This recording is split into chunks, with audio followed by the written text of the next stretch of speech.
D success point में आपका स्वागत है। और आज कुछ बच्चों द्वारा पूछे गए प्रश्नों का जवाब देंगे हम, जो कि क्लास 12 का है। और ये इंटीग्रेशंस का पहला क्वेश्चन है।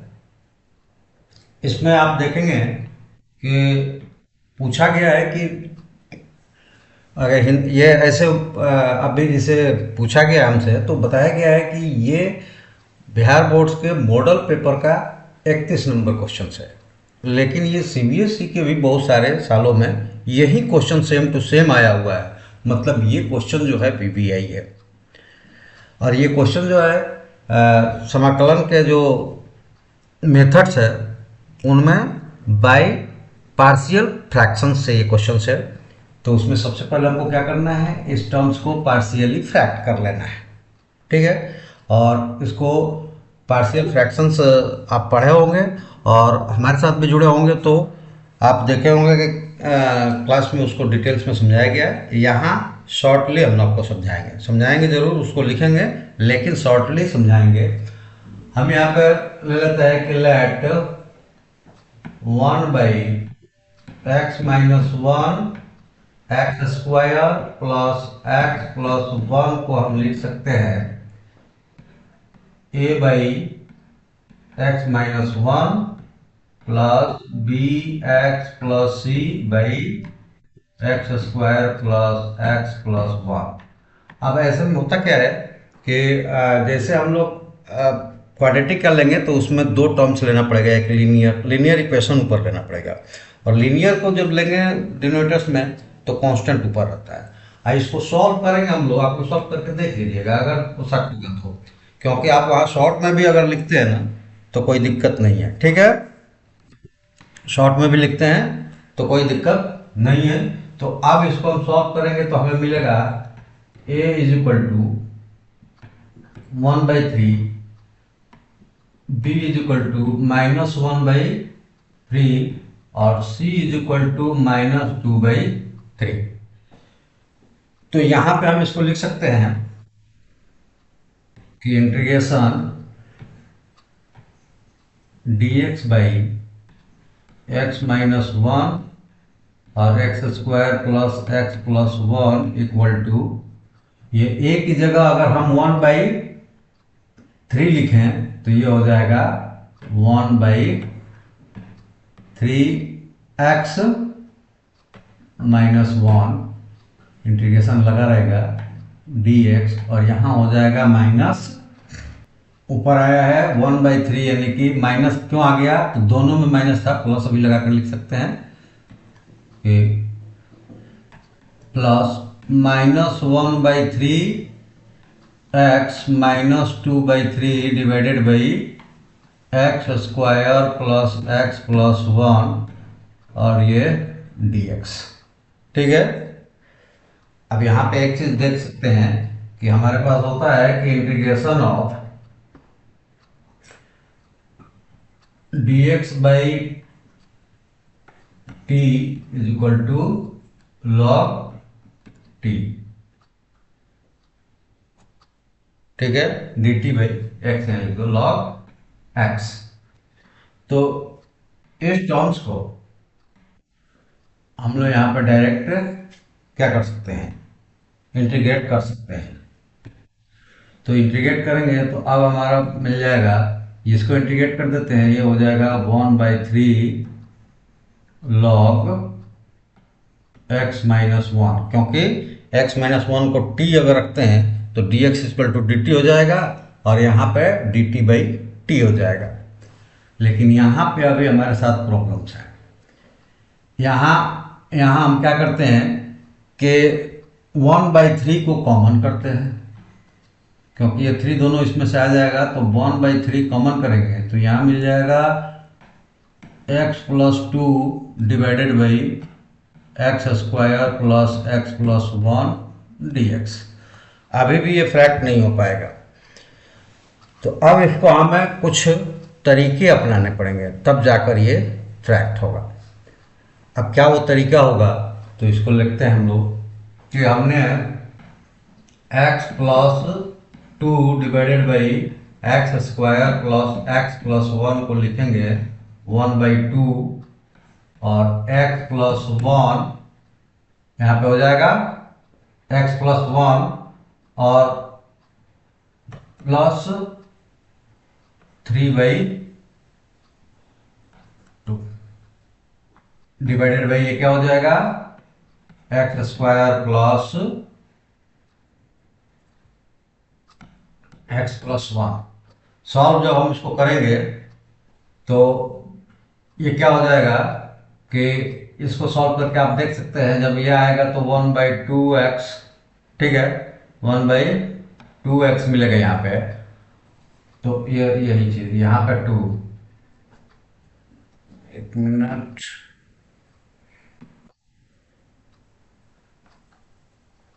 ये हो जाएगा 2x, ये गलत करा था।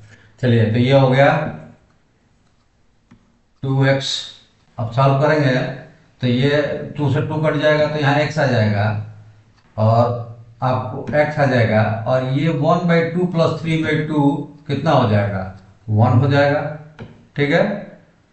क्या हो जाएगा और सॉरी 4/2 4 हो जाएगा 2 हो जाएगा।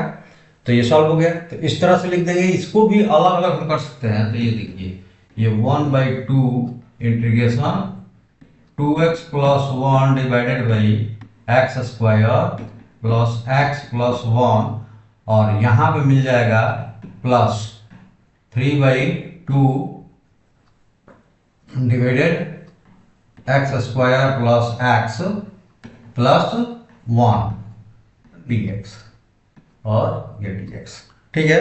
तो आइए अब यहाँ पे हम सॉल्व करते हैं। तो ये अब हम मिल जाएगा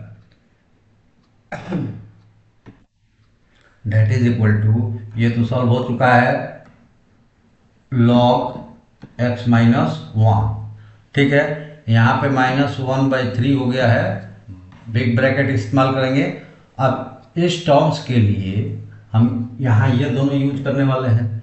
तो ये हो जाएगा 1/2 integration 2x plus one divided by x square plus x plus one dx और प्लस यहाँ पे हो जाएगा 3/2 और ये इसको बाहर निकाल सकते हैं 3/2 को। तो ये हो जाएगा 3/2 integration of dx x square plus x और प्लस वन, ठीक है। अब देखिए, ये हमारे पास टर्म्स हो गया। फिर हम एक और टर्म्स को यहाँ से कैलकुलेट करके हटा सकते हैं, मतलब अलग कर सकते हैं, और वो टर्म्स है यहाँ पे। ये क्या हो जाएगा कि अगर हम लेते हैं कि x square plus x plus one is equal to t और डिफ्रेंशिएट करेंगे तो ये हो जाएगा 2x plus one d x is equal to d t. तो ये पूरा टर्म्स t हो जाएगा।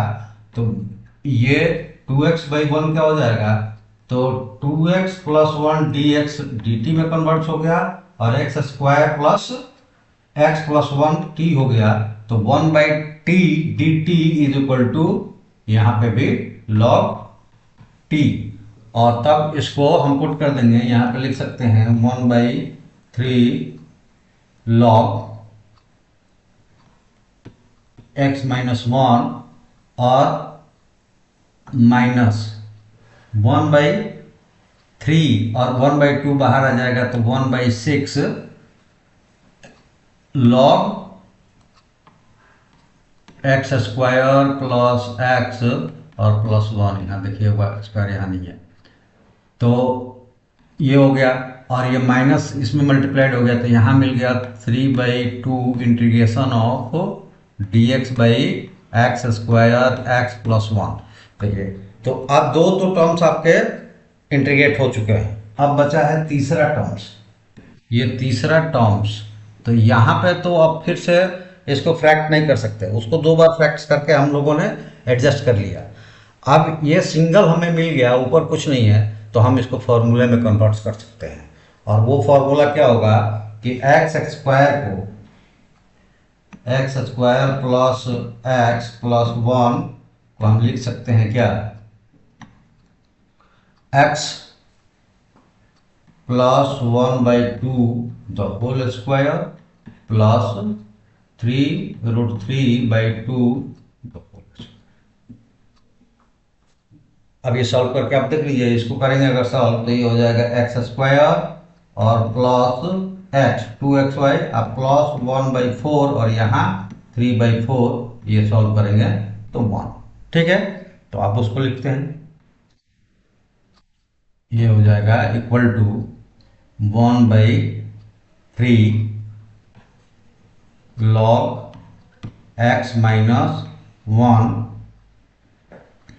Minus 1/6 log x square plus x plus 1 dot और minus 3/2 integration of d x x plus x 1/2 the whole square और plus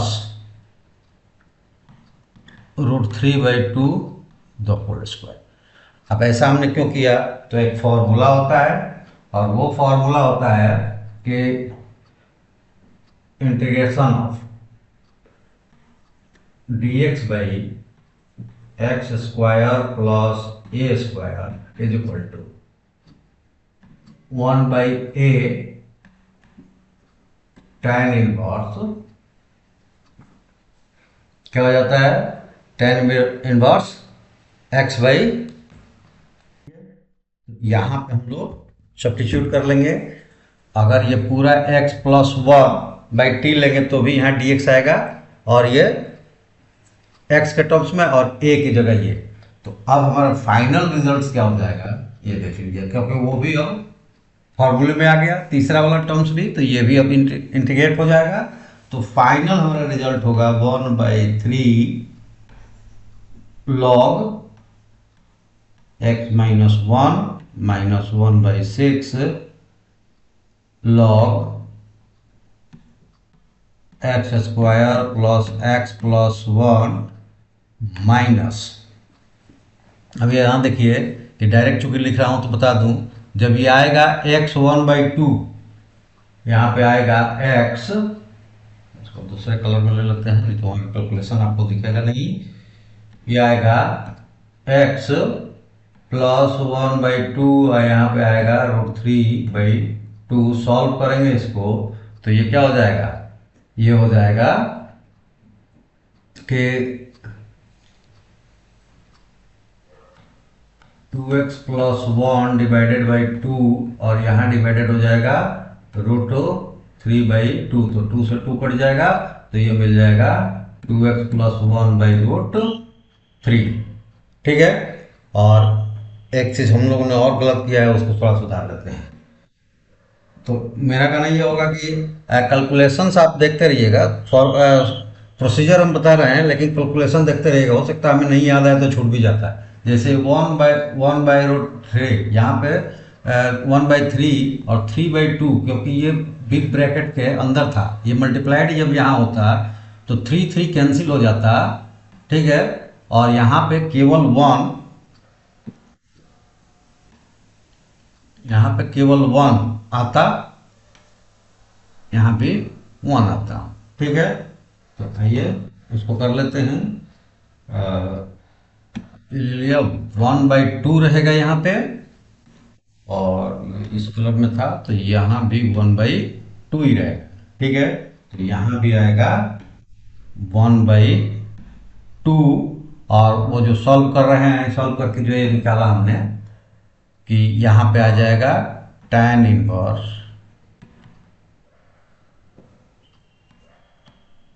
2x plus 1 divided √3। और देखिए हमने कहीं भी c नहीं लगाया है, क्योंकि अलग अलग हम लोग फ्रैक्ट कर रहे थे तो कितनी बार c लगाते, क्योंकि सबका मिलाकर c एक ही बार लगता है, और वो इसलिए कि ये अनडिफिनिट इंडिफिनिट इंटीग्रेशन है, तो वहाँ एक जीरो टर्म्स भी होगा जिसको इंटीग्रेट करेंगे तो वो c आएगा। तो ये आपका फाइनल आंसर हो गया। ठीक है, तो इसमें जो ये क्वेश्चन है ना, बहुत इम्पोर्टेंट क्वेश्चन है, और इस तरह का आपके पास बहुत सारे टर्म्स आएंगे। अब फिर से गलतियां हो गई, उसको भी देखिए, यही मैं बोल रहा हूँ कर कि जब हम लोग लिए थे 1/a, तो 1/2 तो यहाँ था ही, और साथ में ये √3/2, तो ये यहाँ पे ए वाला जो टर्म्स आने वाला था, ये फॉर्मूले में आप देख रहे हैं tan 1/a, तो ये सॉल्व करेंगे तो ये क्या हो जाएगा 2/3। अब पहले से एक 1/2 था, √3, और 1/2 था, तो 2 से 2 कैंसिल हो जाएगा और वहाँ √3 की ओर बच जाएगा। तो ये भी एक मिस्टेक हुआ है, ये भी आप सुधार लें। मुझे दिख गया तो सुधार दे रहा हूँ, नहीं तो छूट भी जाता तो आप कैलकुलेशंस अलग से लीजिए, कैलकुलेशन अपना एक बार चेक करते रहिए। यहाँ पे हो जाएगा √3। अब ये आपका फाइनल आंसर हो गया 1/3 log mod x minus 1 minus 1/6 log mod x square plus 1 plus x plus 1 और minus √3 tan inverse 2x plus 1/√3 plus c। ये आपका फाइनल आंसर हो गया। ठीक है, और ये क्वेश्चंस बहुत ही इंपॉर्टेंट है, तो चाहे बिहार बोर्ड वाले देख रहे हो या सीबीएसई वाले देख रहे हो, दोनों के लिए इंपॉर्टेंट है, दोनों के एग्जाम्स में ये पूछे जाते हैं। चलिए, एक और ऐसा ही क्वेश्चन पूछा गया है, हमने ये देखा कि वो क्वेश्चंस भी कॉमनली दोनों के लिए बड़ा इंपॉर्टेंट है, तो चलिए उसको देखते हैं। और वो क्वेश्चंस है, पूरा पेपर जो बना है ना बिहार बोर्ड का, उसका 36 नंबर क्वेश्चन है, लेकिन ये सीबीएसई में भी आता है, दोनों के लिए कॉमन क्वेश्चन है। तो ऐसा लग रहा है कि इस बार बिहार बोर्ड ने जो लिया है सिंपल पेपर, तो उसमें ऐसे ज़्यादा क्वेश्चन इस्तेमाल किया है जो सीबीएसई में भी पीछे के सालों में पूछे गए हैं या फिर पूछे जाने वाले हैं।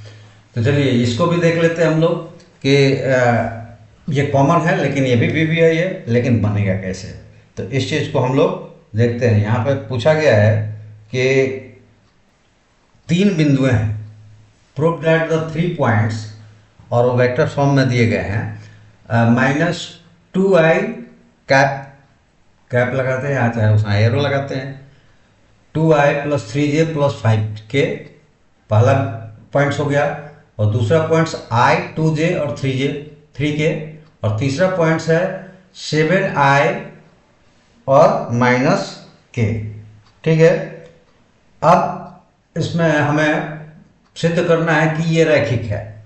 तो अगर एक कॉमन वो ले लें हम कि कॉमन सेंस की बात करें, मतलब कॉमन थ्योरीज का सेंस नहीं, थ्योरीज में अगर 3ABC 3 पॉइंट्स है, तो इसको को प्लानर प्रूफ करने के लिए हमको क्या करना पड़ेगा, को प्लानर कहते हैं, कोलिनियर प्रूफ करने के लिए, यानी कि रैखिक प्रूफ करने के लिए हमें क्या करना पड़ता है, अगर 3 बिंदुओं को में से दो को जोड़कर अगर उसको हम कर लेते हैं कि वो दोनों बराबर है किसी एक के, तो फिर वो कोलिनियर है।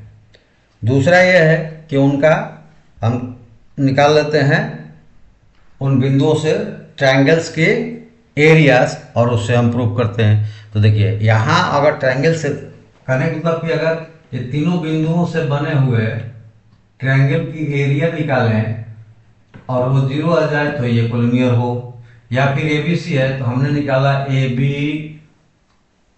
BC और CA, और इनके दोनों में से किसी दो का सम तीसरे के बराबर चाहे जो भी हो आ जाता है तो भी ये कोलिनियर है। तो हमें ज़्यादा आसान वेक्टर्स में होता है डिस्टेंस फार्मूले से लेना और पोजीशन से लेना। ठीक है, तो अब देखिए यहाँ पे दिया हुआ है, गिवन में है, गिवन सपोज कर लेते हैं हम A = -2i + 3j + 5k। ठीक है, ये A है। B क्या दिया हुआ है, तो B = i + 2j + 3k, और C क्या दिया हुआ है, C = 7i आई माइनस के। ठीक है, अब यहां से हमें ए बी सी यानी कि इनके पोजीशन वेक्टर्स को निकाल लें तो वो हमें आंसर्स दे सकते हैं। कैसे? हम यहाँ पे ए बी लेते हैं। ए बी का मतलब जानते हैं क्या है?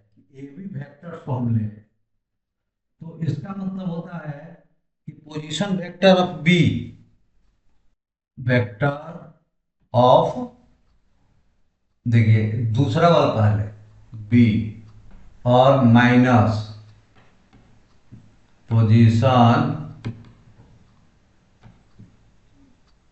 वेक्टर ऑफ ए, और इसको माइनस करोगे तो बी वाला का क्या है?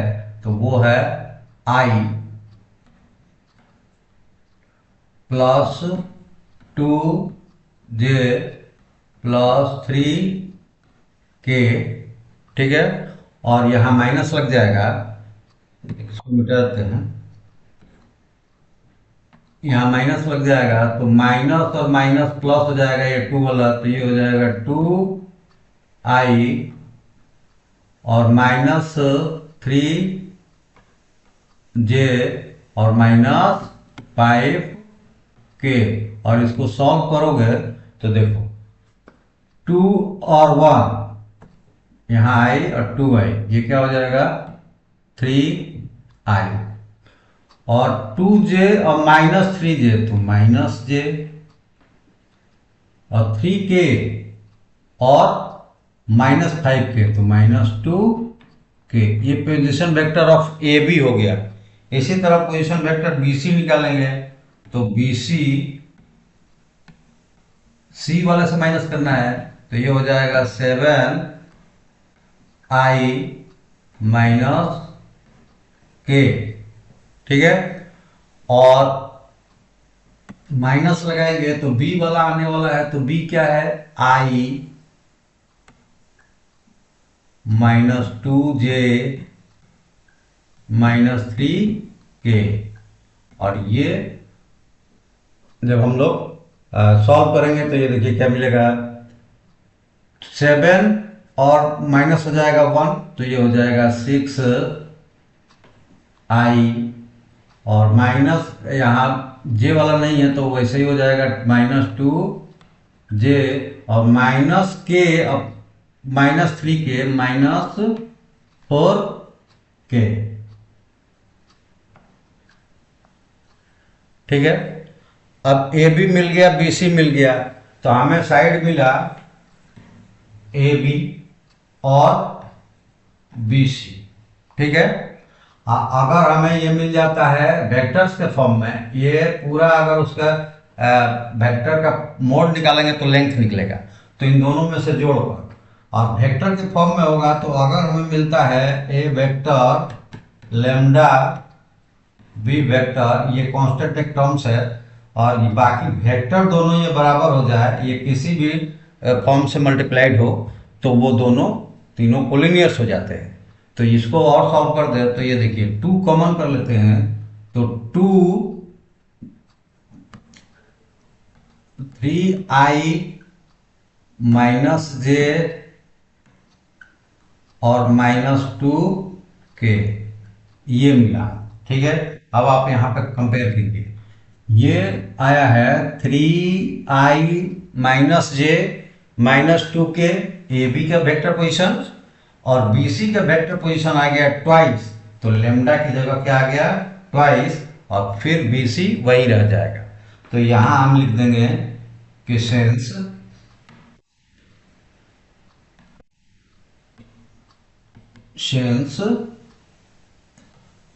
B C vector that is equal to twice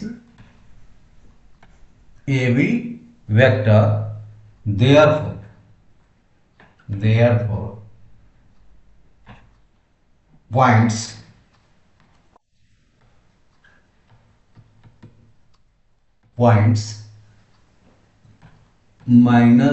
-2i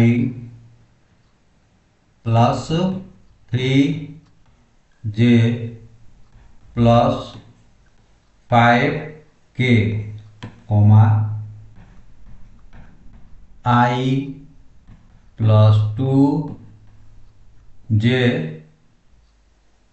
plus 3k और 7i माइनस k। हिंदी वाले लिखेंगे यहाँ बिंदु है, ठीक है, और इंग्लिश वाले लिखे हैं पॉइंट्स, तो वो लिखेंगे आर कोलिनियर, आर कोलिनियर। और हिंदी वाले अगर लिखे होते यहाँ पे बिंदु है तो लिखे कि एक रैखिक है। यहाँ पे क्या लिखते हैं, एक रैखिक है। तो ये दोनों के लिए मैथ में कोई भी लैंग्वेज नहीं होता है, जो भी कैलकुलेशन करते हैं वो एक ही लैंग्वेज में दोनों के लिए होता है। बस ये जो कुछ वर्ड्स लिखने होते हैं वो हिंदी और इंग्लिश में।